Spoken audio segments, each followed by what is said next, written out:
नमस्कार। दूसरा अध्याय हम लोग पढ़ रहे हैं और इसका आज हम लोग देखेंगे पार्ट थर्ड भाग 3, जिसमें हम लोग अध्ययन करेंगे प्लेटों की विभिन्न गतियां और भारतीय प्लेट का संचलन।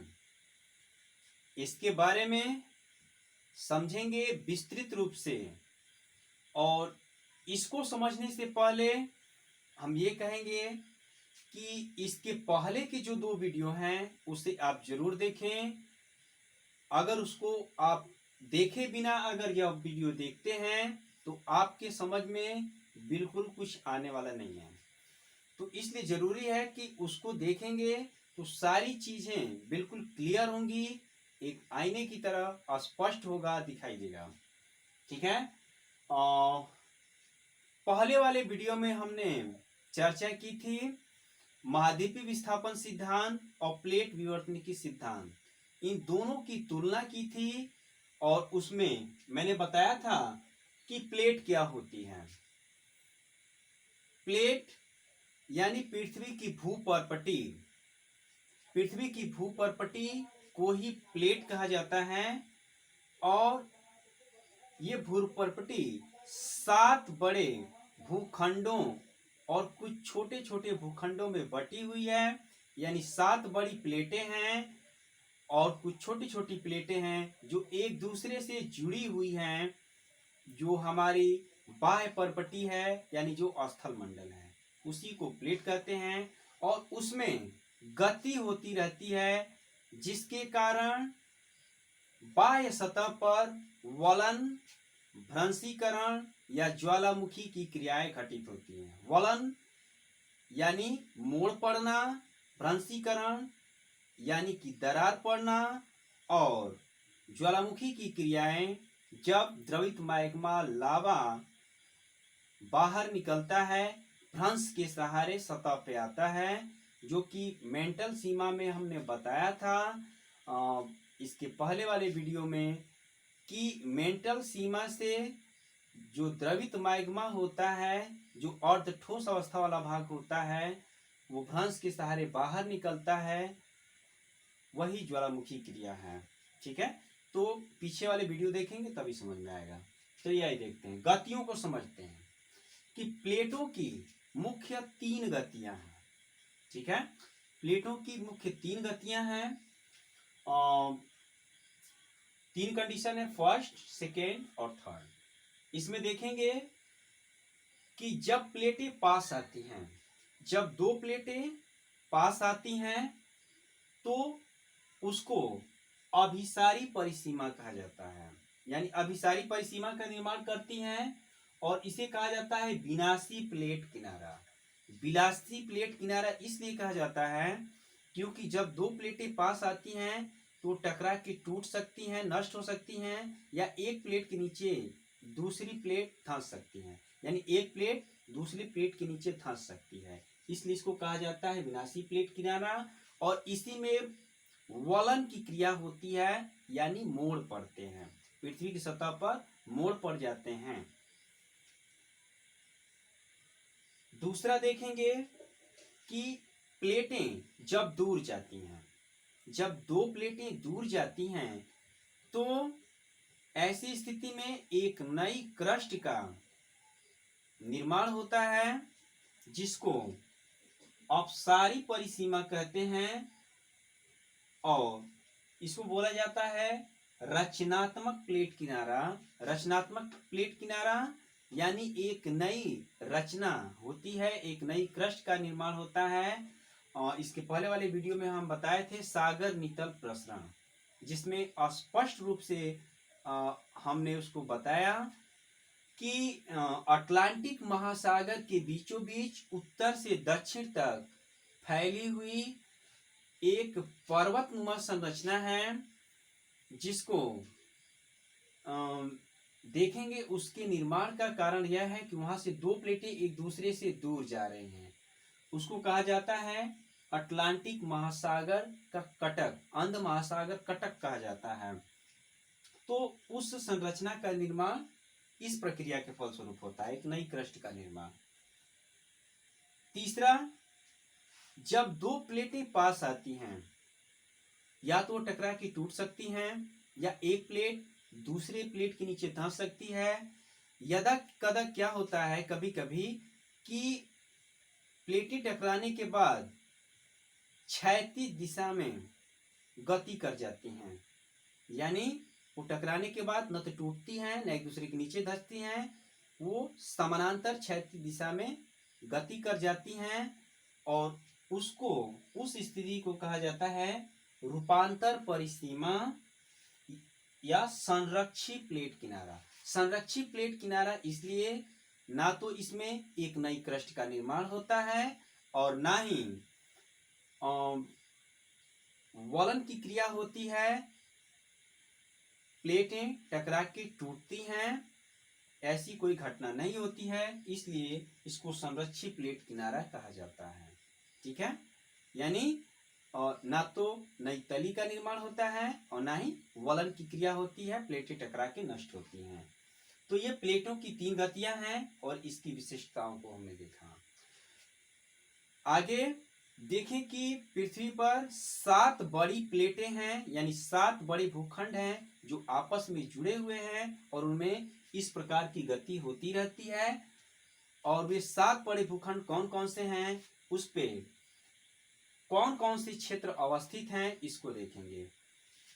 यानी प्लेटों पर महाद्वीप और महासागर स्थित हैं, उसको हम देखेंगे कि किस प्लेट पर कौन कौन से भूभाग अवस्थित हैं। देखें, सबसे पहले देखेंगे अंटार्कटिक प्लेट। अंटार्कटिक प्लेट, इस पर देखें कि अंटार्कटिक महाद्वीप स्थित है। ठीक है, अंटार्कटिक महाद्वीप स्थित है अंटार्कटिक प्लेट पर। दूसरा, उत्तरी अमेरिकी प्लेट, उत्तरी अमेरिकी प्लेट। और फिर तीसरा देखेंगे दक्षिणी अमेरिकी प्लेट।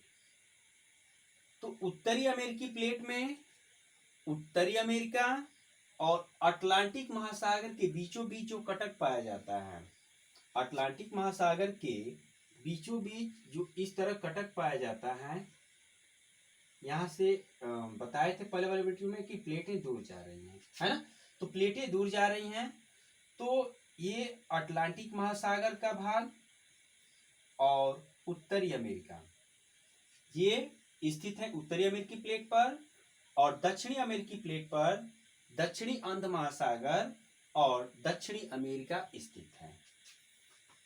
फिर इसके बाद देखेंगे प्रशांत महासागरीय प्लेट। प्रशांत महासागरीय प्लेट में देखेंगे कि जो प्रशांत महासागरीय प्लेट है, ये सबसे बड़ी प्लेट है जिसपे पूरा प्रशांत महासागर ही स्थित है। ठीक है, और अफ्रीकी प्लेट, अफ्रीकी प्लेट, अफ्रीकी प्लेट पर अफ्रीका महाद्वीप स्थित है, और इसके साथ साथ देखें कि अटलांटिक महासागर का, दक्षिणी अटलांटिक महासागर का पूर्वी भाग भी अफ्रीकी प्लेट पर स्थित है। ठीक है, उसके बाद Indo Australian plate, Indo Australian plate जिस पर भारत, ऑस्ट्रेलिया, न्यूजीलैंड स्थित है, उसे कहते हैं इंडो ऑस्ट्रेलियन प्लेट। नेक्स्ट देखेंगे 7वां है यूरेशियाई प्लेट, और यूरेशियाई प्लेट पर स्थित है उत्तरी अटलांटिक महासागर का पूर्वी भाग, और फिर यूरेशिया यानी यूरोप और एशिया को मिला के कहते हैं यूरेशिया। तो ये क्षेत्र अवस्थित हैं इस प्लेट पर। इसका अध्ययन करने के लिए आपके बुक में एक चित्र दिया हुआ है, इसको मैं दिखाता हूँ, आप देखेंगे। ये एनसीईआरटी की बुक है, यहाँ पर दिया है पूरा कि भूपृष्ठ की मुख्य प्लेटें, इस पे आप अध्ययन करेंगे और देखेंगे। यहाँ प्रशांत महासागरीय प्लेट, उत्तरी अमेरिकी, दक्षिणी अमेरिकी, एशियाई सभी प्लेटों के बारे में दिया है, और कौन कौन से क्षेत्र अवस्थित हैं, यानी सागर की तली और महाद्वीप की तली किस प्लेट पर है, इसको आप यहाँ से समझ जाएंगे। ठीक है, चलिए, तो समझ में आया होगा, इसका अध्ययन आप करेंगे। चलिए। एनसीईआरटी की बुक है, इसका अध्ययन जरूर करें। चलिए आगे देखते हैं हम भारतीय प्लेट का संचलन। बहुत ध्यान से समझेंगे भारतीय प्लेट का संचलन कैसे हुआ, ठीक है। तो इसको समझने के लिए देखें कि आज से करोड़ों वर्ष पहले महाद्वीपीय विस्थापन सिद्धांत में जो कि वेगनर महोदय ने बताया था, उसमें मैंने स्पष्ट किया था कि पृथ्वी पर एक ही महाद्वीप था जिसको उन्होंने पेंजिया नाम दिया था। उसके आरंभ में 2 खंड हुए और वे 2 खंड विषुवत रेखा के दोनों ओर थे। विषुवत रेखा के दोनों ओर 2 खंड थे। उत्तरी भाग को उन्होंने कहा लारेशिया और विषुवत रेखा के दक्षिणी भाग को कहा गोंडवाना लैंड या गोंडवाना भूमि। तो भारत का जो प्राचीनतम भाग है, जो प्रायद्वीपीय भाग है, वो गोंडवाना भूमि से जुड़ा हुआ था। और गोंडवाना भूमि से सिर्फ भारत ही नहीं जुड़ा था, भारत, ऑस्ट्रेलिया, न्यूजीलैंड, अफ्रीका और दक्षिणी अमेरिका, ये सभी गोंडवाना लैंड के भाग थे। फिर केंद्र से निकलने वाली संवहनी धाराओं ने उसको विखंडित कर दिया, यानी खंडों में तोड़ दिया, और इस तरह से उसका प्रवाह होने लगा। भारतीय प्लेट, आरंभिक जो भारतीय प्लेट है, इसका प्रवाह उत्तर पूर्व दिशा में हुआ। लेकिन यहाँ पे फिगर में स्पष्ट है कि प्रवाह उत्तर पूर्व दिशा में रही, उत्तर की दिशा, पूर्व की दिशा। तो जो हमारा भारत था वो अफ्रीका से जुड़ा हुआ था। जो भारतीय प्लेट थी वो अफ्रीका से जुड़ी हुई थी। जब संवहनी धाराओं ने इसको तोड़ा तो इसका प्रवाह उत्तर पूर्व दिशा की ओर होने लगा। और यह प्रक्रिया देखें कि आरंभिक जो भारत था वो 7.1 करोड़ वर्ष पूर्व, 7.1 करोड़ वर्ष पूर्व जो है हमारा भारत अफ्रीका से अलग होके उत्तर पूर्व दिशा की ओर चलायमान होने लगा। और फिर देखें कि भारत कहाँ है, ध्यान देंगे, भारत विषुवत वृत्त के दक्षिण में स्थित था। भारत आज कहाँ है, उत्तरी गोलार्ध में है, लेकिन प्राचीनतम कहाँ था वो आरंभिक भारत, दक्षिणी गोलार्ध में था। फिर कालांतर में धीरे धीरे देखें 5.5 करोड़ एक लंबे भूगर्भिक प्रक्रिया का परिणाम है।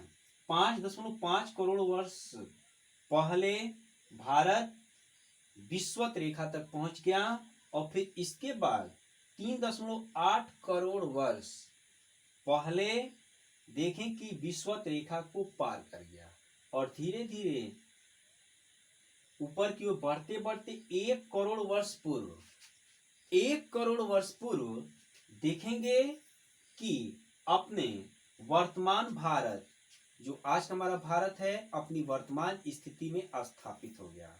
लेकिन इसमें एक परिघटना हुई। परिघटना क्या हुई? जब भारत का प्रायद्वीपीय भाग उत्तर की ओर बढ़ रहा था, यानी प्रायद्वीपीय भाग का जो प्लेट है, जो भारतीय प्लेट है, उत्तर की ओर जब बढ़ रही थी तो अपने से उत्तर की ओर स्थित विशाल प्लेट से टकराई। अपने से विशाल प्लेट यानी यूरेशियाई प्लेट से टकराई। तो इन दोनों के मध्य में, यानी भारतीय प्लेट और यूरेशियाई प्लेट के मध्य में टेथिज भू अभिनति थी, टेथिज सागर था, जिसके अवसादी चट्टान इन दोनों प्लेटों के टकराने से वलित होकर हिमालय के रूप में विकसित हो गए। यहां पर टेथिज भू अभिनति थी, यानी टेथिज सागर था, जिसमें आसपास की नदियों का अवसाद जाके जमा होता था। वही अवसादी चट्टान प्लेटों के टकराने से, यूरेशियाई प्लेट और इंडियन प्लेट के टकराने से वलित हो गए, यानी उनमें मोड़ पड़ गया और ये ऊपर की ओर उठ गए और एक हिमालय पर्वत के रूप में उनका विकास हो गया, एक हिमालय पर्वत बन गया। तो इस तरह से देखें कि इस प्रक्रिया में प्रायद्वीपीय भारत का उत्तरी भाग नीचे की ओर धंस गया। प्रायद्वीपीय भारत का उत्तरी भाग यानी इंडियन प्लेट का उत्तरी किनारा नीचे की ओर धंस गया और जो यहाँ पर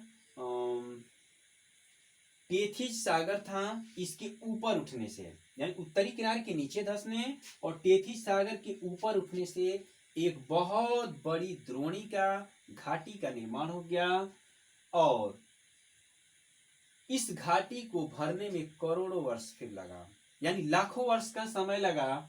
तब जाकर के धीरे धीरे हिमालय पर्वत और प्रायद्वीपीय भारत से निकलने वाली नदियों ने इस क्षेत्र में जाकर के इसको भर दिया, यानी नदियों से निकलने वाले अवसादों से, निक्षेपों के जमाव से एक विस्तृत समतल मैदानी क्षेत्र का निर्माण हो गया।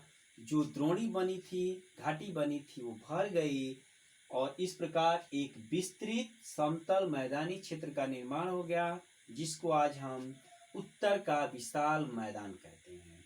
तो इस तरह से देखें कि यह प्रक्रिया है जैसे जिसके परिणाम स्वरूप हिमालय पर्वत श्रेणी का निर्माण हुआ और उत्तर के मैदानी क्षेत्र का निर्माण हुआ, जो कि नवीन माने जाते हैं।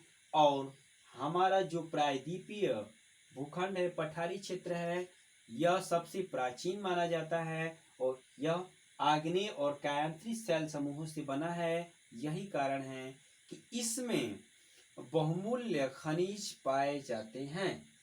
ठीक है, जबकि उत्तर के मैदानी क्षेत्र में चूंकि नदियों द्वारा लाए गए और साधों से बना है, यह कृषि की दृष्टि से उपजाऊ मैदान तो है लेकिन खनिज संसाधन की दृष्टि से महत्वपूर्ण नहीं है। यही कारण है। ठीक है, तो आप समझ पा रहे होंगे। ठीक है, तो यह परिघटना थी और इस प्रकार आज हमारा वर्तमान का भारत है और जिसमें हिमालय पर्वत श्रेणी, उत्तर का मैदान और प्रायद्वीपीय पठार और पश्चिमी मरुस्थल का विस्तार, ये सब अलग अलग कालखंडों में एक लंबी भूगर्भीय प्रक्रिया का ही परिणाम है। ठीक है, तो आज की वीडियो में फिलहाल इतना ही। वीडियो कैसा लगा ये कमेंट बॉक्स में हमें बताएं और वीडियो को अगर पसंद आए तो लाइक और शेयर करना ना भूलें और सब्सक्राइब नहीं किए हैं, चैनल पे पहली बार हैं तो सब्सक्राइब भी कर लें। हम वादा करते हैं कि इस लॉकडाउन के बीच भी हम आपसे दूर नहीं, आपके बीच में रहेंगे और आपका पूरा कोर्स हम कंप्लीट कराएंगे। एक विस्तृत रूप से भी आपको अलग से नॉलेज मिलेगी जिसको आप नोट करेंगे, आगे की परीक्षा के लिए भी आपके लिए लाभदायक होगा। ठीक है, तो ओके, बेस्ट ऑफ लक।